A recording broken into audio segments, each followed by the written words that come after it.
పార్వతీపురం పాత బస్టాండ్ నుంచి కలెక్టర్ కార్యాలయం వరకు ర్యాలీ చేస్తూ తోపుడు బల సమస్యలు పరిష్కరించాలని సిఐటియు ఆధ్వర్యంలో వ్యాపారస్తులు ధర్నా చేపట్టారు. సిఐటియు జిల్లా అధ్యక్షుడు రమణ మాట్లాడుతూ తోపుడు బళ్లే జీవనాధారంగా బతుకుతున్న తమకు ఆ బళ్లు తీసివేస్తే ఎలా బతకాలని ప్రశ్నించారు.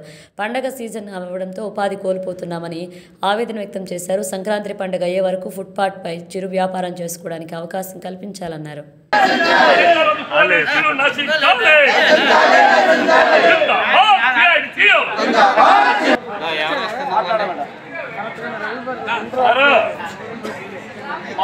కలెక్టర్ గారు కానీ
చిన్న చిన్న వ్యాపారాలు చేసుకొని అమ్మకి చిన్న చిన్న తోపుడు బల్ల మీద అమ్మకి పూర్వం తాత తల్లుల నుంచి అమ్మకి వ్యాపారాలు చేస్తున్నారు.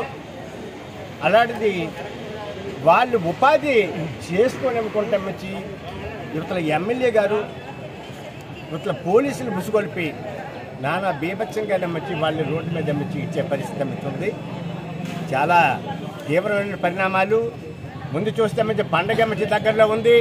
ఈ పండగ కోసం వచ్చి అప్పులో సప్పులో చేసుకొని అమ్మచ్చి వాళ్ళంతా సరుకులు అమ్మచ్చి గ్యాదర్ చేసుకొని రెడీ చేసుకున్నారు. ఇప్పటికీ 20 రోజులు అవుతుంది. ఈ 20 రోజుల తాలూకు సరుకులన్నీ కూడా అమ్మచ్చి కుళ్ళిపోయి పాడైపోయి అమ్మచ్చి పడేసే పరిస్థితి అమ్మచ్చి వీళ్ళు అయిపోయింది. చాలా నష్టాల్లో కూరుకుపోయి ఉన్నారు. అయినా ఇప్పటికైనా సరే కళ్ళు తెరిచేమచ్చి అవకాశం ఇవ్వండి. పండగ పోయేదాకా, పండగ పోయిన తర్వాత ప్రత్యామ్నాయం ఎక్కడి దగ్గర చూపించండి. చూపిస్తామచ్చి అక్కడికి వెళ్ళడానికి మేము సిద్ధంగా ఉంటామని చెప్తాను. అది కూడా చెయ్యకుండా ఈ వేటకు కూడా నమ్మచ్చి ఆయన ఎమ్మెల్యే గారు నమ్మచ్చి అడిగితే ఆయన ఏంటంటున్నాడు, వాళ్ళ మీద వ్యాపారం చేసుకున్నాను అంటున్నారు. పోలీసులు ఏంటంటున్నారు, నాకు ఎటువంటి సమాధానం లేదమ్మితే మేమైతే మాత్రం మా పని మేము చేసుకెళ్తామని చెప్పి అంటున్నారు. అయితే ఇక్కడ మాట్లాడుతున్నటువంటి ఎవరికి నిజాయితీగా మాట్లాడుతున్నారో అర్థం కావట్లేదు. ఇక్కడ ఎమ్మెల్యే దొంగ లేకుంటే అమ్మచ్చి పోలీసుల దొంగ, ఎవరు అక్కడ దొంగతనం చేస్తున్నారు?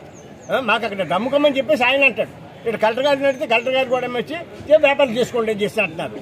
కానీ మొత్తంపై ఇలాగా రాజకీయంగా నమ్మచ్చి రకరకాలుగా అమ్మచ్చి దీన్ని మలుపు తిప్పి 20 రోజులు బట్టి అమ్మచ్చి నానా ఇబ్బందులు పెడుతున్నారు. ఇది సరైనటువంటి విధానం కాదు, అది మంచి పద్ధతి కాదు. పండగ పోయేదాకైనా కనీసం అవకాశం ఇవ్వమని చెప్పేసి అమ్మచ్చి బతులాడుతున్నాం. దానికి కూడా అంగీకరించుకుంటామచ్చి ఈ రకంగా మలుపు తిప్పి నాటకం ఆడమ్మచ్చి మమ్మల్ని రోడ్డు మీద పడేసే పరిస్థితి అమ్మచ్చి చాలా ఇబ్బందికరంగా ఉంది. ఇప్పటికైనా కొద్దిగా ఆలోచన చేసేమచ్చి అప్పుల్లో ఉన్నారు, అప్పులు చేసుకున్నారు, సరుకులు తెచ్చుకున్నారు. ఈ సరుకులన్నీ కూడా అమ్మచ్చి ఇంకా కొత్తగా ఏర్పడినటువంటి పార్వతీపురం మన్యం జిల్లాలో దశాబ్దాల కాలం పాటు తోపుడు బళ్ళు కార్మికులు, చెరువు వ్యాపారస్తులు ఇక్కడ పంజాబ్ వాళ్ళ సరుకులు తెచ్చి అమ్ముకుంటున్నటువంటి పరిస్థితి. వీళ్ళందరూ కూడా దళితులు, బీసీలు, పేదలు, సామాజిక వర్గానికి చెందినటువంటి కుటుంబాలు. అనేక మంది ప్రజాప్రతినిధులు మారారు. అనేక మంది పోలీసులు, సీఐలు, ఎస్ఐలు మారారు. ఎవరు కూడా వీళ్ళ పైన వేధింపులు లేకుండా సామరస్యంగా సమస్య పరిష్కారం చేసి వెళ్లారు. కానీ ఇప్పుడు వచ్చినటువంటి సీఐ గారు తోపుడు బళ్ళు రోడ్డు మీద ఉండకూడదని చెప్పి ఈరోజు ఆంక్షలు పెట్టి వ్యాపారానికి ఆటంకం కలిగించేటువంటి పరిస్థితి ఉన్నది. ఇది చాలా అన్యాయం. ఎన్నాళ్ళ పాటు, దశాబ్దాల పాటు తోపుడు బళ్ళ మీద వ్యాపారాలు చేసుకుంటున్నటువంటి వీళ్ళు ఈ రోజు ట్రాఫిక్ కి అంతరాయం కలిగిస్తున్నారని చెప్పి వేధించడం, రాజకీయంగా పోలీసుల పరంగా వేధించడం పద్ధతి కాదని చెప్పి అయ్యా ఎమ్మెల్యే గారు మీరు ఆధునీకరణ చేస్తామన్నారు, మంచిది, సుందరీకరణ చేయండి. కానీ పేదలు పట్టుకొట్టి బడుగు బలహీన వర్గాలు పట్టుకొట్టి సుందరీకరణ ఎవరి కోసమని చెప్పి ఈ సిఐటిగా అడుగుతున్నాం. అందుకని పేదలు పట్టుకొట్టద్దు, చిన్న కార్మికులు పట్టుకొట్టద్దు, సిరి వ్యాపారస్తులు పట్టుకొట్టద్దు అని చెప్పి ఈయన అడిగింది. పండుగ వరకు టైం ఇవ్వండి, తర్వాత ప్రత్యామ్నాయం మీరు చూపించండి అని చెప్పి అడుగుతున్నాం. ఆ దిశగా ప్రజాప్రతినిధులు, అధికారులు, కలెక్టర్ గారు అందరూ కూడా ఆలోచించాలి.